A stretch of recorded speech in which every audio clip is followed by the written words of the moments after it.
কেজিতে। হ্যাঁ হ্যাঁ, মানে হ্যাঁ অন্যান্য জায়গা তো। রাখি তো পরে ফেলেছি আমরা, খুব আস্তে আস্তে কথা বলছিলাম কারণ ভাগ্নি ঘুমাচ্ছিল, ঘুম থেকে উঠে গেলেই সমস্যা। আর তোমরা আজকের দিনটা কিভাবে কিভাবে সেলিব্রেশন করছো?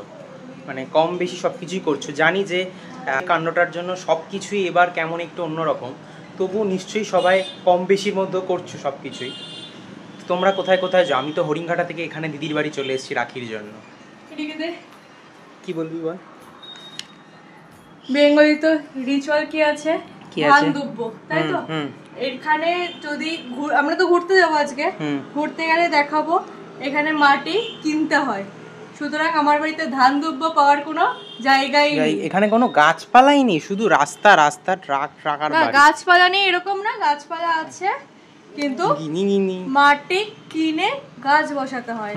আমি এই ফ্ল্যাটে নতুন এসেছি, তাই আমি গাছ বসাতে পারিনি। ধান দুব্ব তো কিচ্ছু নেই, প্রশ্নই নেই। আর একটা অবাক করা বিষয় কি, এখানে না ফুলের রাখি কেউ জানেই না। মানে এখানে রাক্ষাবন্ধন ফেস্টিভ্যালটা খুব হাইপ, মানে প্রচুর আনন্দ করছে ওরা আজকের দিনে, কিন্তু মানে সব হচ্ছে স্টোনের রাখি। আর মিষ্টির দোকানে তো ঠাসা ঠাসা ভিড়। কেজিতে। হ্যাঁ হ্যাঁ, মানে হ্যাঁ অন্যান্য জায়গা তো হয়, তবে আমরা এক্সপেক্ট করিনি। বেশিরভাগ জায়গা এখানে কেজিতেই বিক্রি হয়, পাওতে কিন্তু হিসাব করলে পয়সা সেমই পড়ে কেজিতে। হ্যাঁ কেজিতে মিষ্টি বিক্রি হচ্ছে, কেজিতে, কিন্তু দামের কোনো তফাৎ নেই, দাম কিন্তু সেমই পড়ে।